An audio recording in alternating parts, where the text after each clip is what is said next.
В летний период из-за того, что дети на каникулах, отдел по работе с местными представительствами ВАГ в основном сконцентрировал свою деятельность в Сухуми и Сухумском районе. Так, за отчетный период адресная помощь была оказана местному отделению Конгресса в столице. В частности, был закуплен необходимый спортивный инвентарь. Занимались также проектом Аймуда, где детей из Сухума возили в восточную часть Абхазии и в западную часть. Знакомились с историей своей страны, своей родины и также знакомились с географией. Соответственно, также провели ряд выездов по начальной военной подготовке, где побывали в военных частях, проводили экскурсии, рассказывали о важности вообще военной службы. И затем возили в стрелковый клуб, где дети проходили инструктажи, уже на практике изучали ведение стрельбы. Ярким событием за эти 3 месяца стали уже традиционные Дни культуры народа Абаза, которые стартуют ежегодно 23 июля в Черкесске и длятся несколько дней. Организаторы – фонд Экзекова и Международное объединение Алашара. Для гостей праздника были организованы различные мероприятия – концертная программа, интерактивные развлечения и спортивные состязания. В этом году из Абхазии в КЧР поехала делегация из 80 человек, в числе которых были спортсмены по вольной борьбе, так как впервые эта дисциплина была включена в спортивные состязания. Команда из Абхазии выступила результативно, заняла 4 первых места в различных видах спорта. Для нас, скажем так, спортивная часть – это второстепенная часть, а вот первостепенная часть – это увидеться, познакомиться, наладить контакты, чтобы эта связь, чтобы она только крепчала. Вот такими культурно-спортивными мероприятиями как раз-таки и происходит объединение нашего народа. В Сухумском офисе Всемирного Абхазо-Абазинского конгресса состоялась третья конференция Федерации по абхазским национальным играм. Ключевыми темами стали масштабирование и продвижение национальных видов спорта. Участники также детально рассмотрели вопросы организации предстоящего чемпионата АМЦ-КЧР. Путем открытого голосования были утверждены изменения в уставе Федерации. Руководство впредь будет избираться раз в 5 лет. Отдел по развитию молодежи и спорта совместно с преподавателем кафедры абхазского языка Инной Джугели разработали обучающее пособие для учителей начальных классов абхазских школ.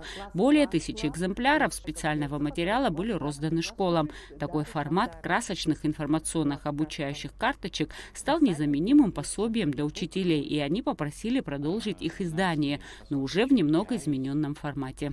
Это будет набор плакатов формата А2, многосюжетные, допустим, состоящих из таких сюжетов, как Апсуак, это абхазское село, всеми любимый нами отдых в горах, допустим. Плакаты, которые живые, насыщенные сюжетами, деталями. Планируем до конца сентября утвердить все макеты, естественно, распечатать все плакаты и уже к октябрю можем приступить уже к раздаче материала. В рамках детского лагеря «Хиштрах» для наших соотечественников из-за рубежа отдел по образованию, социальной активности и здравоохранению ВАГ организовал для 2 потоков лагеря посещение Абхазского драматического театра.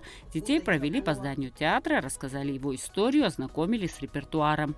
Им было очень приятно, что существует вообще театр, который именно на абхазском проводит свои спектакли. К сожалению, посмотреть спектакль не удалось, потому что в основном наши репатрианты, дети, наши соотечественники, не владеют ни абхазским, ни русским языком для того, чтобы посмотреть в наушниках. У нас возникла идея, может быть, подготовить какой-то спектакль, перевести хотя бы на турецкий язык. Мы бы хотели обговорить с руководством театра эту возможность. И думаю, для наших соотечественников, не только дети, но и взрослые, которые в разное время приезжают в Абхазию, это было бы интересно. Также сотрудник отдела Наур Хишба и его друзья-энтузиасты продолжают работу над созданием настольной игры для детей, которая основана на персонажах из абхазского эпоса. Через эту игру ее авторы надеются вернуть интерес детей к абхазскому эпосу. Пока планируется выпустить небольшое количество экземпляров для апробации. Социальные сети и сайт ВАК пополнился лангридом об абхазском обрядовом празднике Ацунухера. Было также выпущено интервью в рамках проекта «Гукала» с гостем Саидом Джонуа. Информационный отдел масштабно освещал Дни культуры народа Абаза и национальные спортивные игры в Черкесске. Все материалы можно посмотреть на официальном сайте Конгресса. Эсма Джикерба, Лилиан Маршан, Абхазское телевидение.